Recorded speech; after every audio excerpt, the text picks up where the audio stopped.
추세 교육이라는 거에 대해서 좀 볼 겁니다. 추세 교육이라는 거에서. 자, 그래서 지금부터 한번 볼 거예요. 교육 들어갑니다. 그리고 유튜브나 카카오톡에 계신 분들은 좀 더 호응 좀 해주시고. 자, 5월 27일 날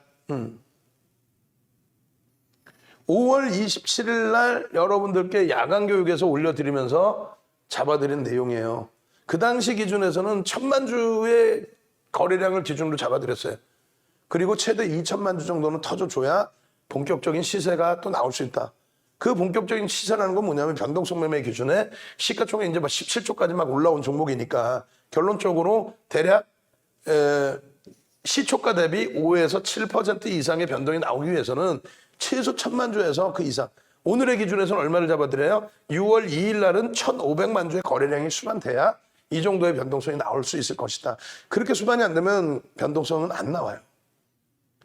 두 번째 기준에서 이제 이런 내용들을 쭉 잡아드렸는데 이 내용을 좀 더 큰 화면으로 볼게요. 큰 화면으로. 그게 요겁니다. 어제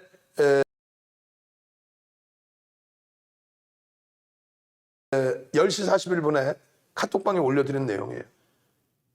어제. 그렇게 해서 어제 올려드린 내용인데 이 내용 방송 원고에 있으니까 또 끄집어내서 보시란 얘기예요. 이런 자료도 주세요 하는 분들은 교육의 힘 막 채팅방 올리시고 자료 내놔 뭐 이러시면 될 거 아니에요. 결론적으로 기술적 접근에서는 시초가 대비 5에서 7% 정도 움직이려면 1500만 주에서 2000만 주. 어제 기준입니다. 바뀌었죠. 27일하고는. 바뀌고 거래대금은 8천억 정도 수준이 돼야 된다. 그러면 5위 안에 들어옵니다. 5위가 아니라 2위, 1위까지도 할 수 있어요. 1위는 좀 무리수가 있죠. 삼성전자 항상 1조 이상 넘어가니까. 그래서 이렇게 2위까지 넣어지는데 2천만 주씩 터져버리면 1조가 넘어가요. 그 이상 터져버리면 이건 얘는 난리 나는 거예요 또. 시젠 신풍제약이 작년에 상한가 갈 때가 2조 거래대금이 터지고 가는 거지 그냥 뭐 하루에 몇 천억 터지면서 상한가 가고 그런 게 아니에요. 시가총액 규모가 올라가면 올라갈수록. 결국은 변동성 거래는 이런 거래량이 있어야 된다는 거고 그리고 이제 실적 부분에 대해서는 2분기 컨센서스가 계속 상향이 되고 있죠. 1조 이상으로 계속 나오고 있어요. 그러니까 이것이 최소 하반기에도 이어질 수 있다라는 게 이제 시장 관계자들의 시각이에요. 다만 이제 뭐 한국경제TV, 한국경제신문에서 기자 한 분이 써서 어제 장 마감 이후에 나온 뉴스 있죠. 그건 뭐 아무 내용도 아니에요. 그냥 기자분이 쓴 거야. 뭐라고? 치킨 게임 해가지고 HMM이 지금 10위 안에 들어가 있는데 10위 미만으로 밀릴 가능성이 높다. 왜? 다른 데는 선박 발주 무지하게 했다. 그래서 치킨 게임 진행할 수 있다. 선박이 많아지니까 그러면 운임을 낮출 수 있는데 얘는 이제 떨어질 수 있다. 언제? 2023년도에. 왜? 배가 이제 인도되는 날짜가 시기가 2023년도라는 거죠. 지금 올해 들어서 막 또 많은 발주를 했기 때문에. 결론적으로 그때까지의 기준을 지금 우리가 논하는 건 사실은 아니거든요. 어찌됐건 그 내용이고 그러면서 이제 그 기사 내용은 M&A가 얘기가 나온 거죠. 응? 그래서 적절한 인수자에게 넘어가는 게 좋다. 어찌 보면 그게 이제 여론몰이일 수 있어요. 그러면서 슬슬 한경에서 나와, 매경에서 나와, 조선, 조중동에서 얘기가 나와. 아니 HM은 경쟁력에서 밀리는데 언제까지 정부에서 돈을 밀어주고 할 거냐. 산업은행 자금만 할 게 아니라 하이닉스가 SK그룹주로 딱 들어가면서 튼튼한 뒷배경이 있어서 그러면서 편안하게 실적 내면은 그걸로 주주환원 정책을 해야 되는데 예전에는 채권단 이자 갚기 바빴잖아요. 그런 내용을 진행할 수 있도록 HMM도 빨리 매각해야 될 거 아니냐. 이런 식의 분위기를 조성하는 기사 내용일 수도 있어요. 추정을 해본다면. 결론적으로 이제 6월 기준에 산업은행의 전환 물량을 어떻게 할 건가. 그거 전환을 안 했다가는 배임으로 문제될 수 있습니다. 나중에, 훗날에. 그러면 그걸 전환을 해서 시장에 내다 팔 거냐 했을 때 그럴 가능성은 적고요. 그것을 이제 지금 22%뿐이 안 되는 지분율을 행사를 했을 때 뭐 35%, 36% 정도 된다고 해요. 그럼 그 내용을 바탕으로 매각에 진입을 할 수 있죠. 30% 이상이 있어야 경영권이 어느 정도 안정세가 될 수 있습니다. 그럼 매각이 재료냐라고 했을 때 주인이 생긴다는 건 나쁘지 않아요. 대우건설을 금호그룹이 잡아먹는 거 이거는 불공정한 게임이었죠. 말도 안 되는 내용이었죠. 그러니까 대우건설 그 당시에 많은 임직원 분들이 야 이건 아닌 것 같다라고 이제 막 항의하고 데모하고. 왜?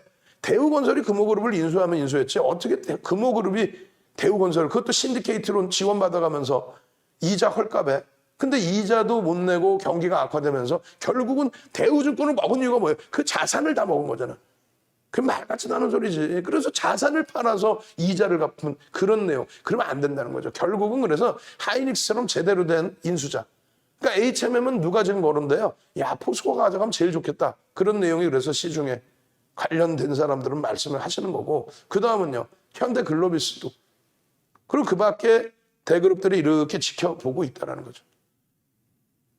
결론적으로 HMM의 매각에 대한 얘기까지도 포함되어 있어요. 근데 결론은 지금 이제 실적 얘기하다 그 얘기 나온 거는 이제 한국경제신문에서 발표한 기사가 나온 내용. 선복과잉이 와서 또 치킨게임 진행을 해서 운임 단가가 낮아질 수 있다. 이런 내용은 2023년. 결론적으로 지금 현재 실적은 상당히 긍정적인데 일단 또 그것도 어닝 서프라이즈 그건 아니에요. 1분기 실적이 예상치보다 높게 나왔지만 9% 정도 상회했거든요.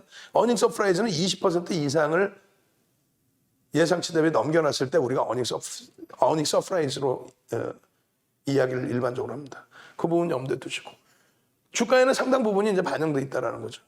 그래서 펀더멘탈적인 부분은 지금 현재 전환 물량이 6월달 물량이 들어오지 않은 상태에서도 현재 기준의 PER이 그렇게 낮은 게 아니에요. 전환 물량 들어오면은 또 희석이 되고 주가가 여기서 쭉 올라가 버리면은 해운 업종의 PER도 사실상 4배에서 6배. 그리고 이제 경기가 좋아지고 호황세가 오면은 전체 시장이 강세를 뗄 때 8배에서 10배 정도 수준에 움직이는 게 맞습니다. 그때는 뭐 시장이 계속 고점 행진이 나올 때. 근데 지금 기준은 이제 전환 물량 들어오고 나면은 조금 희석이 될 수 있고 두 번째는 이제 PBR의 기준에서 지금 9배가 넘죠. 버겁다는 거예요. 저 PBR주를 대세상승장에 매매하지는 않는다. 저 PBR주, 가치주는 횡보 내지는 하락일 때 내 자산을 지키기 위해서 저 PBR주를 매매를 하는 건데 그렇다고 해서 성장 국면에 시세가 나오는 국면에 그렇다고 고 PBR주를 아예 상관없어 이렇게 하기에는 조금 벅차다. 그러니까 펀더멘탈적인 부분은 저평가라고 하긴 그렇다. 다만 실적 모멘텀. 이슈가 있어야 될 거 아니에요. 모멘텀이 있어야 되잖아요. 뭔 근거가 있어야 되잖아. 그 근거로서는 작용할 수 있다.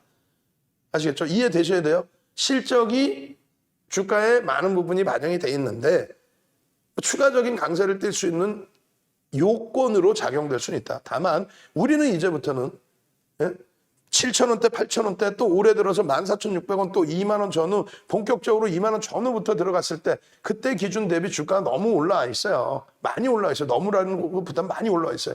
그러니까 주가에는 실적 부분이 반영이 일정 범위 돼 있다. 꼭 인지하셔야 돼요. 지금부터는 실적은 상당 부분 반영이 돼 있다. 이제는 이슈거리와 명분 찾기에 나서야 된다. 주가 더 오르려면. 그리고 누군가가 끌어올려야 된다. 그 누군가가 수급인 거죠. 외국인 기관의 수급. 근데 외국인이 여태 매수를 해왔고 또 주도 창구가 아직까지는 전략 매도를 하지 않고 오늘 같은 날은 한투에서도 일부 매수를 주면서 들어올리고 있고. MSCI 리밸런스 물량 패시브 자금 들어와서 편입된 거 그거 6% 수준이었는데 지금 5.5% 수준으로 조금 눌려 있어요. 5.5%. 그것도 굉장히 중요하고 KLX 300 종목의 신규 편입 되는 것이 6월 11일 기준입니다. 여기에 이제 ETF 상품 물량이나 이런 기관들의 물량이 일부 들어올 수 있다. 이만큼 일부 아주 적은 물량에 들어올 수 있다. 그 기준인 거고요. 그다음에 이슈 부분이 매각 이슈가 있다는 거 조금 전에 설명드린 그 이슈가 하나 또 있다. 거기에 이제 미국 정부의 뭐예요? 친환경. 그죠? 그들은 민주당 쪽은 환경이란 말이에요. 공화당 쪽 보수는요. 야, 환경세 부과 안 할 테니까 석유 석탄 막 개발해. 왜? 이들이 공식적인 정치 자금을 주거든. 민주당 쪽은요. 공식적인 정치 자금 후원이 신재생 에너지 쪽 이런 쪽에서 공식적으로. 그러니까 결론은 규제가 굉장히 강하다는 거죠. 환경 범위에 있어서. 그래서 민주당 쪽에서는 항상 그 세계하고 공조하면서 교토 정서, 파리 기후협약 이런 기준을 잡아가는데 지금 HMM의 선박들도 신환경 이 규제 부분에 굉장히 HMM 자유롭다는 거예요. 그러한 부분도 이제 슬슬 더 부각이 될 겁니다.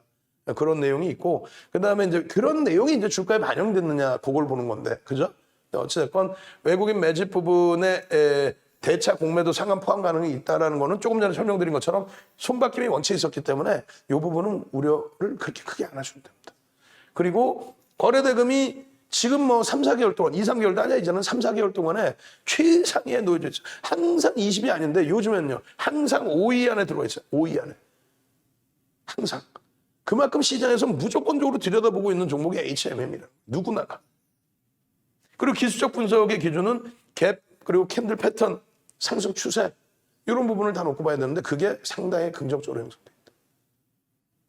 결론적으로 부담스러운 요인 부분의 부채라든가 전환 물량이라든가 고 PBR은 이미 이제 우리가 배운 거고요. 그것 때문에 뭐 주가가 밀릴 거다. 그럴 것 같으면 우리가 왜 지금 20% 비중을 갖고 있겠어요? 지금 20% 비중 갖고 있어요. 얼마에 산 거? 42,000원, 49,000원에 팔고 42,000원, 44,000원, 또 얼마? 44,000원이 뭐예요? 샛별형 뜰 때잖아요. 또 46,000원, 47,000원 계속 사고 있죠. 밑에서 이미 20%는 채워놨고 신규 편입 가능하다고 말씀드리고 결론적으로 1,500만 주의 그 일평균 거래량 이런 부분들이 다 형성돼 있으면 된다라는 거고요. 그리고 이때 당시 기준 3월 22일입니다. 그리고 이때 당시 기준 4월 19일이에요. 이때 당시하고 조금만 차별을 두면 돼요. 뭐 이때 당시는 3월 22일 종가가 26,550원이었어요. 그리고 외국인들이 5%의 매수를 했을 텐데 26,550원이니까 편입의 기준을 잡고 추가적인 매수 강도나 혹은 손바뀜이 계속 나온다면 평균 단가가 올라가니까 목표 주가는 상향될 수 있다. 매집의 기준에서. 두 번째 기준에 4월 19일 날 우리가 4월 말에 3월 27일 날 전량차익 실현하고 4월 중순에 다시 다 잡아드린 이유. 35,000원, 34,000원 전량차익 실현. 그리고 27,500원까지 또 밀릴 때 거기서부터 또 20%를 꽉꽉 채워서 올라온 이유. 그 이유가 이거예요. 4월 19일 종가가 33,400원이고 평균 단가 23,550원, 매집 목표 주가가 35,500원. 그 35,500원 대비 주가 밀려 있다는 거죠. 그렇게 되면서 우리는 목표 주가를 설정하고 대처할 수 있다. 그죠? 손바뀜이 계속 나온다면 35,000원이 아니라 4만 원을 목표 주가로 설정할 수 있다. 그래서 4만 원까지. 그래서 4월 말에 4만 원 찍고 수급이 꼬일 때 또 거기서 전량차익 실현. 마찬가지입니다. 그 이후에 그러면서는 어떻게 돼요? 34,000원대까지 밀렸던 주가의 흐름을 34,000원대, 35,000원대 들어가죠. 왜? 한투에서 다시 사기 시작했거든. 그렇게 해서 주가가 움직이기 시작하는데 계속 강해, 계속. 그렇게 어떻게 해요? 계속 강해, 계속 따라붙어서 비중 20% 채우고 신규 가입자들 계속 비중 채워드리고 그렇게 하고 5만 원을 찍는데 5만 원 찍는 그 시점에서 1,700만 주까지 들어왔던 외국인들 물량이 얼마까지? 1,100만 주까지 밀려 내려갑니다. 왜? JP모건과 모건스탠리가 차익 실현했으니까. 그래서 5월 13일 날 5만 원 찍고 5만 원 찍고 밀릴 때 꼬리 달려 내려올 때 49,000원 전량 매도. 전량 차익 실현. 그렇게 해서 미끄러진 게 얼마까지 미끄러져요? 5월 14일 또 주말 끝나고 나서 5월 17일 얼마까지 밀려요? 41,000원대까지 밀립니다. 49,000원 차익 실현하고 41,000원대까지. 그래서 42,000원부터 들어가서 43,000원. 그리고 44,000원이 뭐다? 샛별형. 거기까지 해서 20% 다 채우고 그 다음 지금까지 가지고 있는 차익 실현을 현재로서는 아직 안 했어요. 얼마부터 산 거? 42,000원부터. 근데 지금 이 기준이 5월 28일 기준에서는 목표 주가가 48,800원이었는데 지금은 정확히는 49,500원 그리고 5만 원의 목표 주가 설정이 되죠. 그리고 이때는 48,894원 대비 현재가가 위에 있단 말이에요. 지금은요. 목표 주가 5만 원 수준 대비해서 현재가가 48,000원 이하로 낮아져 있어요. 편입을 들어갈 수 있다 없다? 들어갈 수 있다. 어떻게 기준이 잡히냐? 내일 거래량이 1,500만 주 터지고 양봉일 때 그렇게 해서 48,800원을 넘겨서 샛별형이 황성이 될 때 그때 한국투자증권, UBS 등 주력 창구에서 수급이 들어오는 게 확인되고 프로그램에서 이왕이면 매수로 확인될 때 그럴 때 따라붙을 수 있다. 그렇게 해서 주가가 반등이 나오면 매수 평균 단가가 어떻게 됩니까? 33,000원 수준이 아니라 또 올라가겠죠? 그럼 목표 주가 어떻게 돼? 또 올라가겠죠? 그렇게 되죠.